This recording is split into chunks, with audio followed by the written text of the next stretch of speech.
Welcome everyone who's tuning in to this webinar, which features two giants from the sports coaching world. First, Alf Galustian, co-founder of Coerver Coaching. For the past 40 years, Alf has been an innovator at the center of the development of modern football, and Alf has been involved in coach education with 17 national federations and 50 of the top professional clubs around the world. So welcome, Alf. Thank you. And from the world of international rugby, Eddie Jones. Eddie has been the head coach for the England national team since 2015, taking the team to the 2019 World Cup final. Previously, Eddie's coached the national teams of Japan and Australia and was the technical advisor to the South Africa team that won the Rugby World Cup in 2007. So big welcome to you, Eddie. Thanks for being here. Thanks, mate. Thank you. So my name is Mike Smith, Network Development Lead for Coerver Coaching. In today's program called A Love of Coaching, I'll be asking our participants to share their global experience and insights. Before we get going with the questions, I'm going to turn it over to Alf, who'd like to make a special dedication for this program. Yes, Mike and Eddie, my dear friend Gerard Houllier passed away earlier. Well, the end of the year, really. And I worked with Gerald for 25 years. I think one of the greatest coaches that I ever worked with, but a great guy, and miss him every day. But we're talking about love of coaching. And so Eddie, another good friend. And, you know, Gerald was that man. He loved coaching. So we're dedicating this to him. You both spent a lifetime in the world of coaching. Where did this love of coaching come from? Let's start with Eddie. Well, I was lucky enough as a player to have some fantastic coaches. Bob Dwyer, who won the World Cup in 91, and another guy called Jeff Sale, and they were almost polar opposites. Bob was a technical, tactical, quite a hard guy, and Jeff Sale was more about getting people together. So I enjoyed both of those guys. So that's where my love of coaching started. And the other part was that I trained as a PE teacher. So going from teaching to coaching was quite an easy progression. I think mine it was an extension of playing when I was 6 years old. So I think a lot of things happen. I mean, it's zillions of years ago. But things happen when you're that young, and if you really love it, you know, it sort of stays. Coaching's an extension of that, I suppose. The other thing is, I think about loving something is that if you love something, you're more passionate, and then that gives you longevity. And I think lastly, I like to see the results. I do like to see that improvement. So that's a sort of selfish reason, but I do like to see that. So that's why I love coaching. The training field and the stadium, two different environments.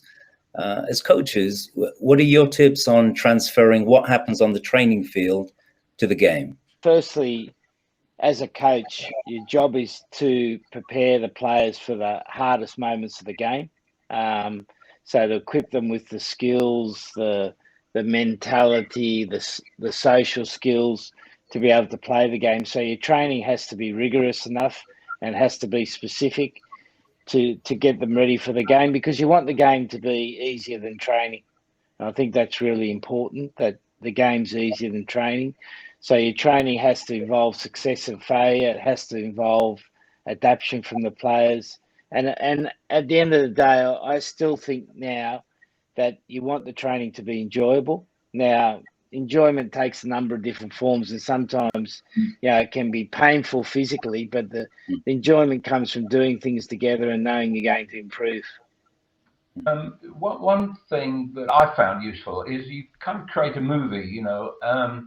So, for example, you say to the players, you're 1-0 up and you've got 10 minutes to go, and you just play those 10 minutes. Or you're 2-0 down and you've got 15 minutes to go. So you create those mini movies so they actually see those scenarios. So I found that reasonably good. But I focused a lot on the last 30 meters.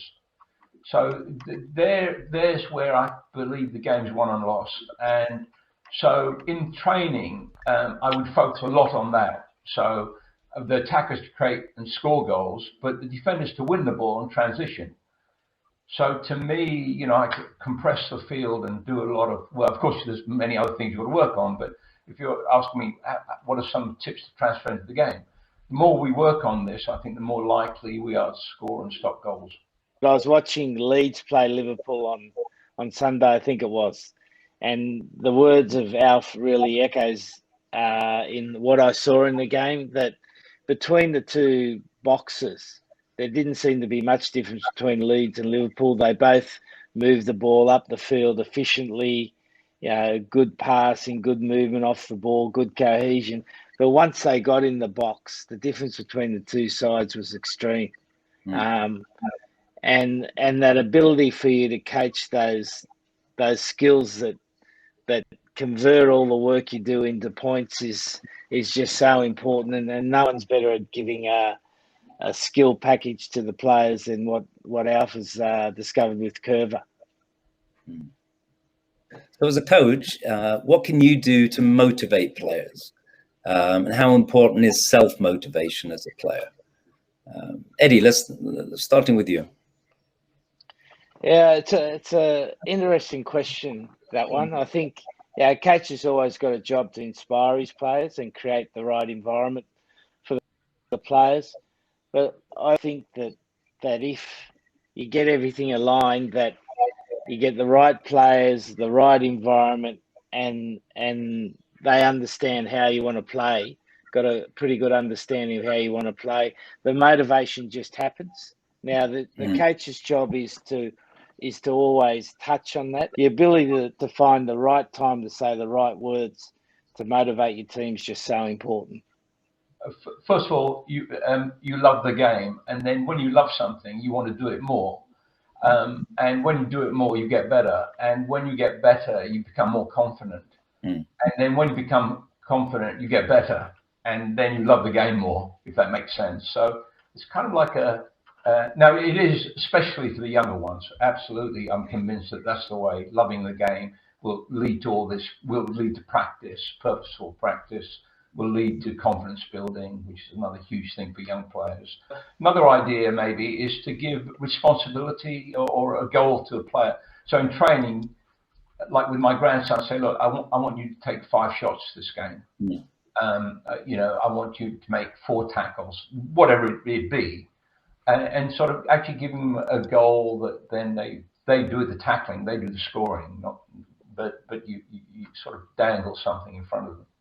When I initially started school teaching, I was a supply teacher, so you didn't know the kids, so you had to go in quickly, make an assessment of the classroom, and try to find the right heat, so to speak, for the classroom, and then your ability to identify who the key people are in that room that's going to affect the chemistry of the class, because you know every player is different, and the only way you find a way to get the best out of the player is by knowing the player. And for some players, it's about knowing their family background and being very very connected with the players. But other players only want to know about the sport, and your ability to find the sweet spot for each player, access the right information for them, and then again have the right conversation with them, so important to get the player to be their best. You know, because every player wants to be their best, don't they?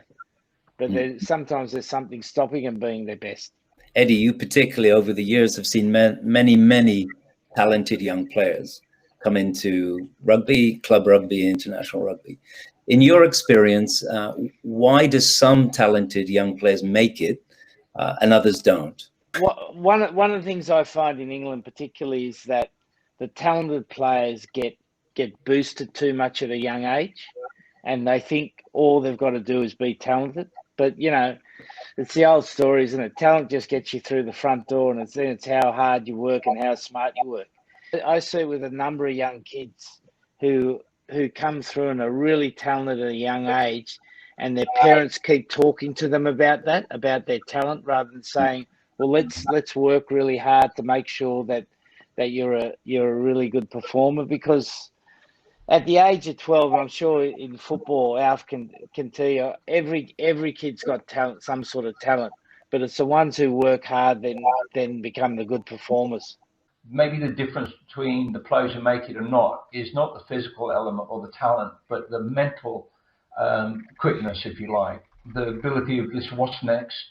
So almost before they get the ball, they know what they're going to do, you know, and so that could be a clue. The mental aspect is different for players who make it. Somehow it's quicker. They make decisions quicker. That they see options. They see everything around them. I think desire, that desire to sort of want to get there, and then with desire you need tenacity. You know, you need to sort of take everything and fight for it. What role does the coach play, and is it an important role in how you take talent and then help it move forward? The coach has got to make sure that the player understands the gift he has, and then find ways to help him work to make sure that becomes something that's going to take his career forward. And it's getting that access point for the player. What's going to make that player work a little bit harder to ensure that he keeps developing? It's a really excellent book by Ryan Bavisi, if I pronounce it rightly. It's called The Dream Factory. And just the expectation, you know, just the reality, the statistics of how few boys in pro clubs all over Europe, I mean, it's staggering. It's less than 1% would ever even become professionals for the team that they sign and when they're younger. I think it's a given that getting coaching experience in different cultures can be enormously beneficial to a coach. Over the years, the two of you have been influenced by Japan. Maybe talk a little bit about your experience and what you learned there. Three things really. One is attention to detail. As you know, Mike, in Coerver we have 78 1v1s. The Japanese want to know the 78 exactly how they're done, and they'll put the time to learn it, and they're incredible focus. So one is the attention to detail that I've, you know, taught me that detail is important, and the other thing is respect for the teacher. So why that's good is you can get the players to focus. You know, that's obvious, but there in Japan, it's a very clear, you know, in the hierarchy of things, a teacher's much valued. And then I think the last thing is the courtesy, and which leads to incredibly, it's a bit of generalization, but I think it leads to sportsmanship, you know, respect. And these are cultural things that actually have affected me, and you know how certainly I've evolved as a coach. The thing that struck me the most, I agree with everything that Alf said, is that you go to any country, and particularly Japan, and they have a tradition of what they expect and how they do things. And as a coach, you've got to understand the things you can change, but also how you break the limitations of tradition. You know, enough to coach the Japanese side, and I say lucky that hadn't won a World Cup game for 24 years. So there's this fantastic opportunity to change the way they think and change the way they play, and we're able to do that. And never, as a coach, be limited by the constraints of tradition or the constraints of that society. But there'll be some things you can't change. Like in Japan, punctuality is such an important part of life, an important part of rugby training. Like if you train at 3 o'clock, everyone's out there at 2:30 ready to go. You know, if the coach turns up at 10 to 3, they think this bloke's not serious. Whereas losing is not an important tradition, which they were happy to do. And we were able to change that tradition through breaking some of the things that we could break. This 26 years, I think we've influenced Japanese football in that we were there and we grew, and we had a method, and you know, as Eddie and I have discussed many times, Japanese like structured things. Again, I totally understand. Sometimes you've got to change that structure, but where I'm involved is as a curriculum designer. It fitted very well because they like to have, for example, the pyramid of player development, the pyramid of 1v1, and various topics in that content, and they responded very well. I think of all the countries that sort of Coerver coaching has been involved in, Japan is the most successful easily. I mean, we've got more than 200 kids from the program playing in the pro leagues. Yeah. So you know, when some people ask me, does Coerver work? I really point to Japan. Well, Japanese love to attack. You know, they want to have the ball. They want to take it to the opposition. They want to run with the ball. I'm not sure, Alf, if that's the same in football. They play a more attacking style. I think they do, don't they? But in South Africa, it's the opposite. They want to defend. They want to give the opposition the ball. We played England in the 2007 World Cup, and we're ahead 30-0 at half time. And normally teams would come in and say, "Let's go on with this. Let's put them to the sword." But the halfback for either pre said, "Let's give them the ball and practice our defence in the second half." So that understanding of what is important in that society, and then as a coach finding a way firstly to understand it and then to help develop the game for the players is just so important. We hear a lot about striving for excellence in sports. So as coaches, what are your thoughts on excellence and how to develop it? The intent of everyone is to be excellent. It's how as a coach you're impactful and how you create excellence. And I think more and more it's about making sure the players understand what it looks like, because most of the players these days are more visual learners. So you've got to create pictures and make the players very, very aware of the level that you want in terms of training and in terms of the game. Now, the one thing that hasn't changed in any sport is that the insistence on high standards of the field has to be there. Now, as a coach, you might do that a different way. You know, previously, 20 years ago, you could be more directive. Now you've got to guide the players more to it. But you have to have those high standards of excellence on the training field to have any chance of getting high standards of excellence in the game. I would sort of recommend people to read this book called Peak, which is by Anders Ericsson. Basically, and very generally, it was to do with a deliberate practice of increasing difficulty over a period of time. So I'm sort of giving you one line of the conclusion. So deliberate practice of increasing difficulty over a period of time. And deliberate practice meant that two things. One, you need an expert coach to give feedback. But before that, you need the goal. So deliberate practice means, and sometimes you can call it purposeful practice, means you've got a goal and you've got an expert who's seen others achieve that goal. And Coerver actually has followed that principle, because if you look at the Coerver method, it's exactly that, deliberate, planned practice of increasing difficulty. And I've got a very good friend, Dr. Peter Bain, one of the top neurologists in the world, who explains how the brain, when it goes through that process of planned, deliberate practice of increasing difficulty, actually wires almost automatic unconscious skills of a high quality, able to be done at high speed. So that's my view on excellence. Alf's encapsulated that so well, you know, that you, as a coach, you've got to have a deliberate practice plan of increasing difficulty. And if you do that, you've got a chance of achieving excellence. And excellence for each individual is different. You know, for some players, their standard maybe is not going to be as high as others, but you can still get them to achieve excellence and still improve their performance. And that deliberate practice, as Alf said, is just so important.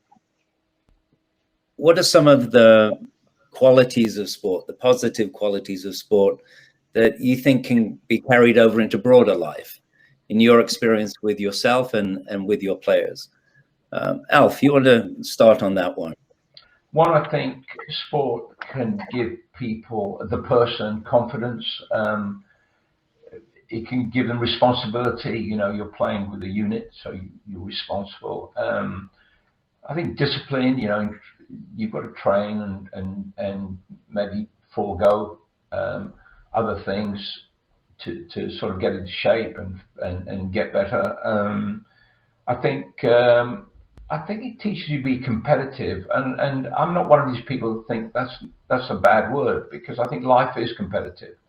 And when you get into sports, you know, you learn how to lose and win, and you do it in not an aggressive way. You know, if you lose, then you have respect, and if you win, you act with respect. So I think that there's a lot of spillover, especially you know, we were involved in youth development. These things that you can learn, you know, when you're younger, which will take then maybe influence your life. Failure is part of your life, but you've got to keep striving to be better. I think sport is a great opportunity for people to learn about that. I think that's one of the key things. And then the second thing is the ability to understand you've got to work together to achieve things. And there's no doubt that we're moving into a more collaborative way of doing things. And I think sport's a great way of teaching you, you know your job, do your job, what's going to help your team now, what's going to help you be a better teammate, how can you be a better teammate. All those things are just super important, I think, for just the growth of the person. Alf, your lifelong focus has been with the development of young players. Can you just explain a bit about your coaching approach as players move through those phases? In my view, at that age, you know, between 8 and 12, the foundation of ball mastery, which I think underwrites all the other football core skills, like passing, like shooting, like running with the ball, like 1v1, like first touch. So the coaches, when they're putting on sessions, are really focusing on these individual core skills, which obviously will add to the players' effectiveness in the bigger games, 7v7s and 9v9s. But the coach focuses on that.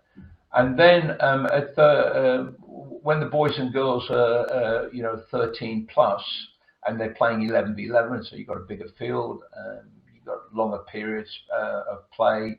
But having said that, you never let go of the foundation of ball mastery, and so.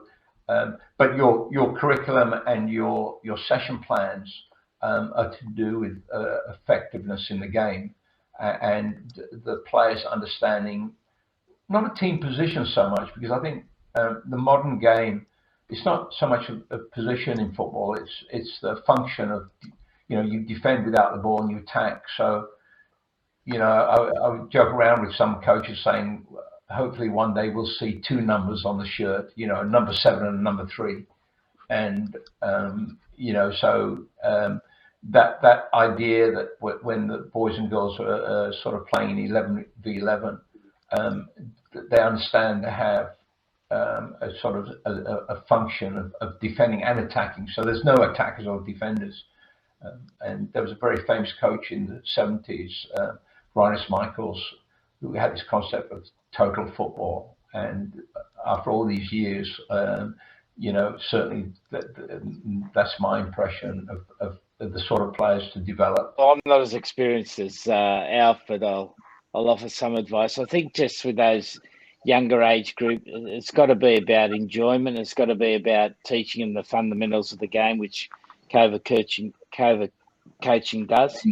And then you get to that transition, maybe about 15, 16, where they're starting to move into the team sport. But I think up until then, I heard one of the great coaches in Australia in rugby league had this theory that he said up to the age of 12, every kid should be just doing ball skills, any sort of ball skills. Then after 12, they choose the sport they want to have. In the 15 and 16, into the shape of the game, but not too much about systems. Again, allowing them to really learn about the instinctiveness of the game and use their fundamental skills. and then you move into the team stuff when they get to 17, 18. But it's really important the coach understands his role as you move along as a servant of the players, because we've got to remember we're always a servant for the players. We need to give the players what they need to develop to be their best. Yeah, it was just interesting yesterday. We've got a young guy who's breaking into the national team, but he doesn't have a background in rugby, so he's lacked all that fundamentals training. And he was saying that to improve his tackle, it's no use him doing 2 or 3 reps a day. He needs to do 30, 40 reps a day to get it right, because he needs to get that hard wiring in his skill development. So 100% of what Alf's saying, I agree. Both soccer and rugby are team sports, where combining with your teammates is such a critical part of success. So why is the teaching of 1v1 important? Alf, starting with you, as Coerver has championed this for 35 years. So dribbling is when you've got space and you run with the ball. 1v1 is when you create space to pass, shoot, or run. You don't have to go past the player. So just, again, definition so we're clear. Over these years, we've developed a curriculum of which there's 78 1v1s divided into 3 parts, which are feints, that's when the opponent's in front or behind you. Change of direction when you shield, you protect the ball, and stops and starts when the opponent's to either side of you. So for people who are interested in learning Coerver, that's a fundamental curriculum. So why is it important? So remember we talked about the winning zone, the last 30 meters. So you're outnumbered, the attackers are outnumbered, sorry. There's little time, there's little space. So 1v1 can be the difference. This 1v1 quality can be taught. And I think Coerver, we do teach it. And I think the second point I'd make is that it's for younger players, when you teach them, it can build confidence, because it's a risky topic. And when I watch young players, and good young players, some of them are really put off by risk. And that comes sometimes from the parents and sometimes from the coach. So 1v1 can get them used to this notion that smart risk is okay. Without risk, 1v1 is very difficult. It's not a smart idea right near your goal. But again, if you connect 1v1 to the winning zone concept that we're just introducing in Coerver, 1v1 is perfect for the winning zone. And score more goals. Eddie, the equivalent in rugby is teaching 1v1 an important topic in a sport that looks very much as a tightly bound team collaboration game. Historically, before the game went professional and before sports science came in, kids would play a lot in the backyard and in the street, and they'd learn those sort of skills, like you'd learn to protect the ball in the backyard. And a lot of that's been let go in our coaching, because it's become much more systematic, much more organised, and it's something we can really improve on in the next 20 or 30 years. As Alf said, if you can create an environment, we get the players to understand the positive risk of developing the skill, because 1v1 gives you, in any sort of invasion sport, gives you a numerical advantage, which is what you're after. Any last thoughts? Any last pieces of advice as coaches go back to their teams and coaches develop their love of coaching for the future? Eddie, can I start with you? The coaches out there got an absolute nugget from Alf in terms of, if your practice is not deliberate, it's not planned, and it's not of increasing difficulty, are you giving the players the best opportunity to develop? So always remember that. I think always remember that you've got to have the highest standards on the practice field. If you want your players to play well, You've got to have the highest practice on the practice field. So make sure you're creating those pictures for the players. As a coach, you're really insistent on it. And the last point, again, I'm stealing all Alf's thunder here, is make sure your kids love the game. As a coach, you've got to show you love the game. You've got to be the most enthusiastic person every time you come to training. And if you do that and instill a love for the game, then you don't know where the players can go. Alf, any last words to the coaches in the audience? I'm going to use my dear friend Gerald Houlier's words, where, when we first started working together, he was the technical director of the French Federation, and he gave a talk to all the coaches, or regional and national coaches of France. I was working with them at a place called Clairefontaine in Paris, and Gerald said, he opened up and says, remember, you're always a student. And even at this age, that's my approach. And that's why, I'm so appreciative of having Eddie as a friend over these years, and hopefully in the future. When we meet, and this is, I like this, and it's a great honor, but Eddie's got a notebook. And when we talk, he writes things down, right?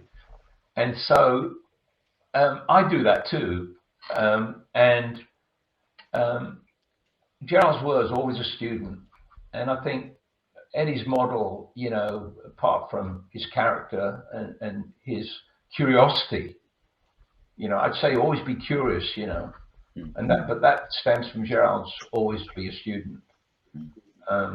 So, find a good model, a mentor. I think mentors are good, people who've been, had experience, find someone, talk to them, see how they did it too. Right. Thanks, Alf. Okay, well, that I think wraps up today's program. Many thanks to Eddie Jones and Alf Galustian for sharing your wonderful enthusiasm and insights and your love of coaching. So thank you very much.